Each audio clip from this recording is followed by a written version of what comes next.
What up, y'all? We're here for our weekly energy oracle forecast.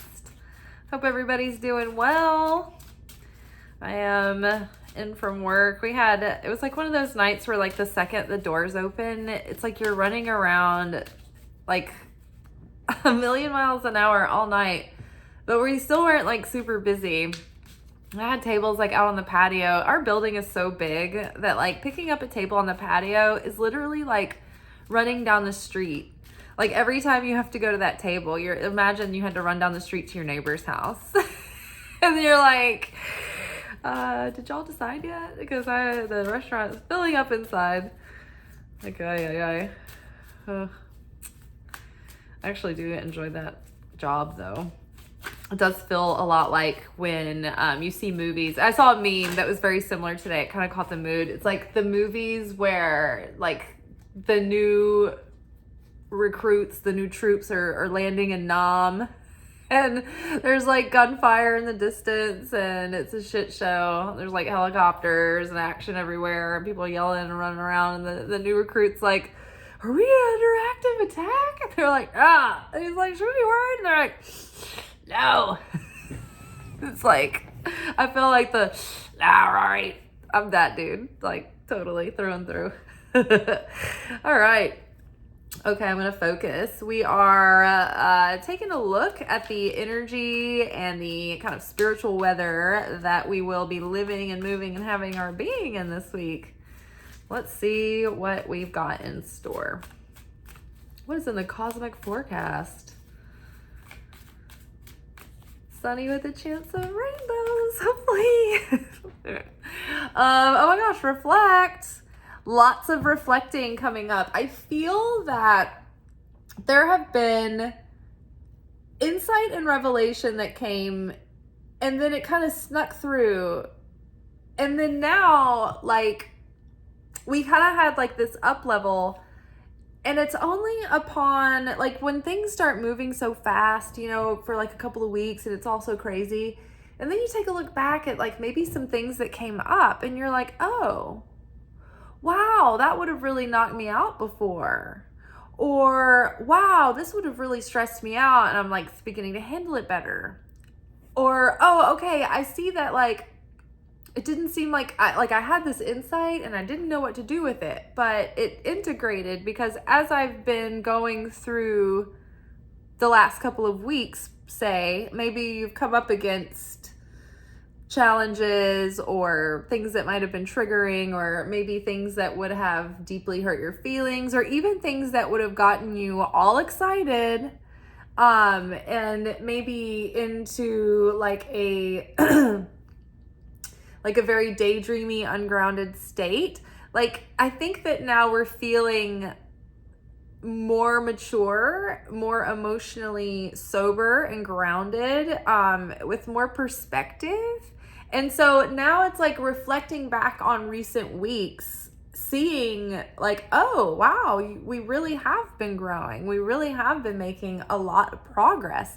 And sometimes it just takes stopping ourselves and giving ourselves time to slow down to actually think about it and look at that and kind of like witness it and honor it and take a minute of reverence with that, because it's giving it even more consciousness when we do that. But yeah, otherwise it's just we go through life and we don't even realize what's happening to us. And then all of a sudden we get 2 hours down the highway and we're like, oh my gosh, how long have I been out? Like, I've been in highway hypnosis. I have no idea. Like, have I missed a turn? When you get in highway hypnosis.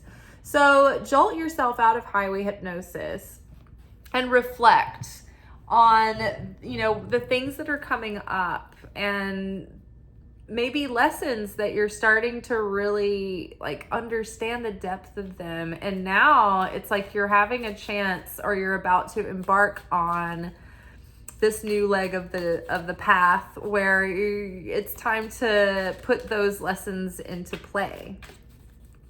So we'll see. Hope, yay. So I think that overall it's going to leave us with a sense of hopefulness and excitement and feeling like we are progressing and moving forward. I think that There are things that we have all been hoping to build and create and launch and grow and shift into in this new timeline.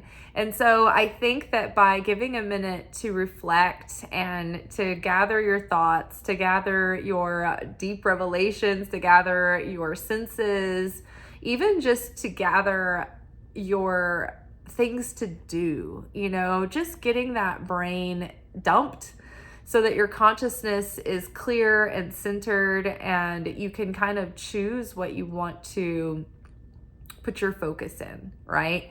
It's like when you do a big deep clean of the house and you pay all your bills and you do all the things that would allow you to procrastinate. It's like, okay, all that stuff's done. The house is spotless. Everything, all my tasks are finished. And now I can finally sit down and get a good writing day in. It's kind of like that. So the reflection that we need to allow to come forward and give ourselves space and time to do this week is kind of like that. It's kind of like the mental and emotional deep clean of the house, our inner house, our soul house. And this is kind of getting things off our chest and off our mind and off our plates and off of our, it's creating anxious static, so write down all the things that you want to do, all the things you've been meaning to do, all the things that you're really just not going to do, you can let those go. Somebody gave a great exercise once, and I can't remember if it was Gabrielle Bernstein and probably via Abraham Hicks, doesn't matter. But the exercise is to take a piece of paper and split it, draw a line down the middle, and you got to do this on paper. You can't do it in your notes. And so you can write out everything that you need to do that you absolutely have to do, and that's your priority, and it's triaged. You're okay, this has to get done. I've got to do this. But then you can make a list on the other side of the paper that are all the things that you're going to have the universe do, and you're going to delegate to the universe. And maybe it's things where you're okay, this doesn't have to be my immediate focus, so I can just experiment and see if I can magically get the universe to take care of some of these tasks for me. And so that also alleviates a lot off of your mental and emotional and energetic plate. But I swear, it's if you're oh, this bill, or I need to go a call about this thing that needs to be taken care of or paid, or there's bureaucratic tape, or I need to get back to this person about this thing. It's half the time, if you put that in the column where the universe handles it, the thing gets ironed out, the person calls you, and you just so happen to have that good minute to talk to them and whatever you need to do, negotiate, talk logistics, whatever it is. It's all that gets worked out. You're oh, wow. So just cast thy burdens onto the Lord. That is literally what that is. It's give your burdens over. Let Jesus take the things to do list. Jesus is hey, why am I getting involved in every little thing? This is more than I agreed to. Boundaries. Am I not giving you enough? Okay, so hopeful. We are very hopeful. Everything is great. I'm just kidding about Jesus. You can bring your burdens to Jesus. He's infinite. Okay. So hopeful about where everything is headed. You're starting to feel more enthusiastic, but you're getting a lot of this anxiety off of your chest. Having a renewal of insight and spirit and energy, determination, and now really solidifying a new level of groundedness and self-respect and wisdom and just savvy. Expand. So this is great. So the reflection and all of that energetic leveling out is that moment where we kind of find the balance that we need to be able to then expand and grow. And it's when you do get to sit down and have that good writing day that you've been doing all of those little tasks to procrastinate away from it, but then when you finally do, it's boom, you get to write. You get you binge write. And then you get an unrealistic expectation about what a relationship to writing should look like. Instead of just doing little consistent things, you're no, I really need to I'll be prolific. So when you clear all that out of your, energy, and then you lift your spirits with hope and faith and excited anticipation, it brings the expansion. And, so Jupiter is doing its thing with Taurus right now. And then we had the Taurus new moon. And then there was a Jupiter Cazimi this week. So it was close to the sun as it's been in a long time.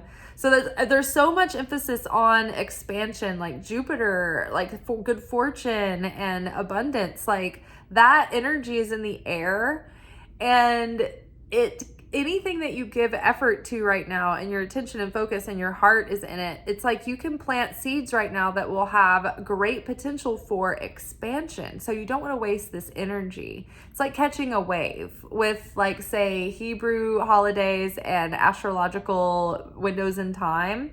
It's like that's the chance to get that. And if you miss that chance, then better luck next time. But like with certain things, like with the Hebrew holidays, you have them once a year. Each one happens every year. But with astrology, you just never know. Like it could be 20 years, it could be 30 years, it could be 5. You never just know. It could be a decade, it could be 1 year. Like events take place, and you take advantage if you can. So I would say I'm not like a well-versed astrologer, so you can go look up all of the stuff on like Chani Nichols and other astrologers that are, more clued in, but I try to keep up a little bit. So yes, Jupiter is in Taurus, expanding that already. We had our Taurus new moon just like a week ago, and then Jupiter has a Cazimi right now, or it did on the 18th.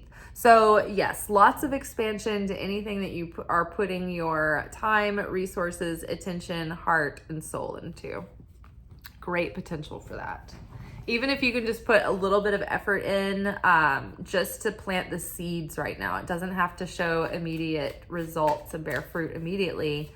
It can happen over time, but you want to be in that activity, in that mindset, in that consciousness right now. All right. What do we got here? Ooh, love. Amazing. So hopefully this new timeline is going to be a life that we love. We're getting a chance to co-create a fresh start and set out on a new foot forward with new consciousness. And this time around, begin making decisions with more intention and more sovereignty and more free will and more awareness. And so, it's basically, in other words, we get a chance to create a life that we love, right? And do it on purpose. But it's easier said than done. It takes self-control and self-mastery. And I think that is why my theory is that the fruits of the spirit, love, is the highest of all.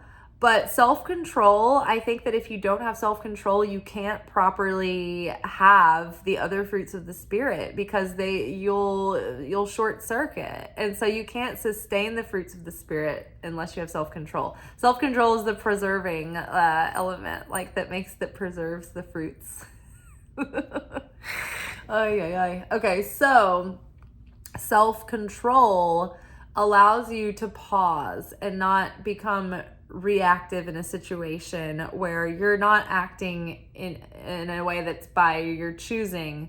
You're like reacting because you're out of control, right? So you want to take the time to pause and reflect in moments and make choices to build your life based in love, following your bliss towards things that fill your heart with love.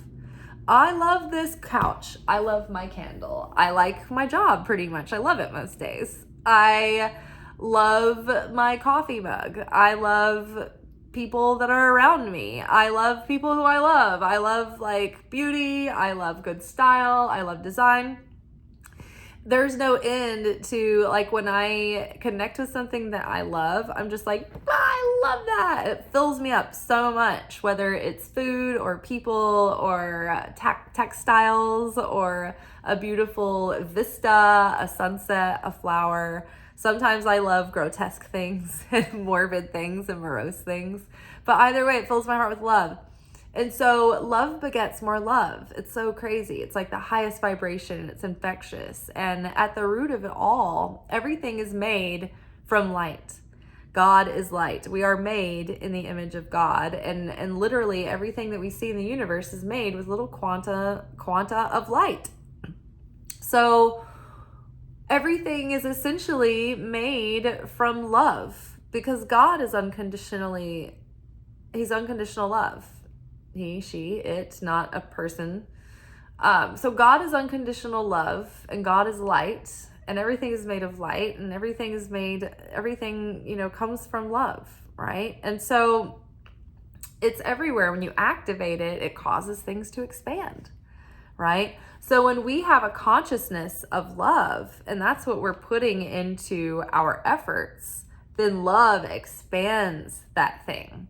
Love causes something to take root and to take fire, right? And to catch on and to hold on and to sustain. So love is very high vibrational and it's going to bring a lot of expansion. And you know what? It's faith, hope, and love. If these three things remain, is what Jesus said. Faith, hope, and love. And the greatest of these is love. Can't remember what book that is from. I know I didn't say it exactly right, but something about and these three things remain, or if these three things remain, or these three things will remain, because that's eternal. Eternal is faith, hope, and love. When you have had an eternal moment with someone, or you've experienced something eternal, it's like something that can change you forever. Right? Eternal is anything that can shift you for forever, right? If you share that. Like, have you ever had someone that you just butted heads with and you didn't like them? You just couldn't stand them. And then you had like a bonding moment where you were able to like put your differences aside. And then from that moment on, you were just like friends. You were able to just like get past your BS. That moment is eternal. When you share a life-changing revelation with someone, when you share genuine love with someone, when you can help someone heal or help give them hope, when you can help someone expand from the level that they're at, elevate above their current understanding or their consciousness or their capability. It's like when you can elevate others and expand others, like that elevates the upper realms. And so, yeah, those things are eternal. When you help someone heal or forgive or release like an ancient suffering or sorrow, it's like that is eternal. Those things are eternal. They remain. They stay with a soul for the rest of the beingness of that soul. So I think that's interesting. And let's just get one more card. It's like, why do we have to pull one more card? We're out good. We don't have any scaries. No dreadful ones. I just feel like maybe there's one more card. Oh, I love it. Build. The wise man builds his house upon the rock. I'm not sure what this organ is, but it always reminds me of a heart, but I don't think it is. It might be a stomach with some eyes coming out of it and some entrails, but I'm not sure. But build a life that you love and build it with love and through love. And when we come to anything with a sense of sharing, with a consciousness of love, with an open heart, with a heart that is showing up to contribute and to give and to share, not just for the sake of what's in it for me, but showing up for the sake of how can I add to the greater good. When we are spiritual students, the Kabbalists understand there's a difference between, and this is so funny because we had this portion last night in Secret Teachings of Jesus where we covered in Philip, it was called the Temple in Jerusalem. And some, oh shoot, I lost my train of thought. Hold on. It was good. It was important. Something about the people coming to worship and sacrifice, building.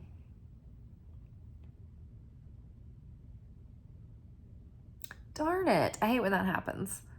But we're building a life we love. We're building in a state of consciousness. We're putting our love into what we're building.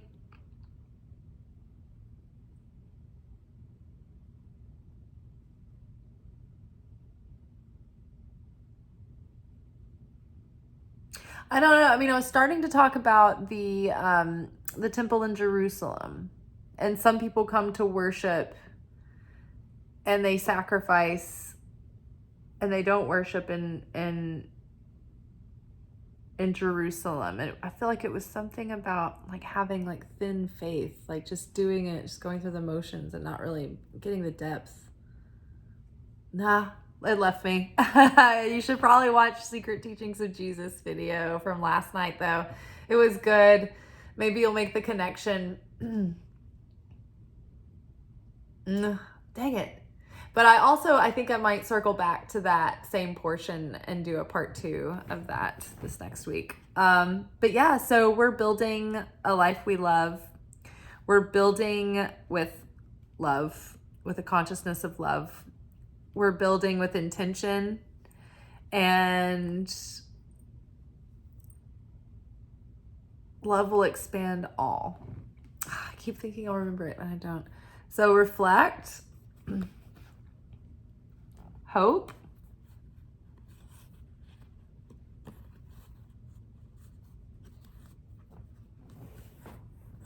was it something about the temple being in the heart? Expand and love. We can expand, we can build a life we love. It can grow very rapidly. Have hope, be of good heart, be of good cheer, expect good things, enjoy and gratitude. And I will see y'all tomorrow for our weekly anchor message where we will be getting our spiritual assignments for the week. All right, y'all. Ciao.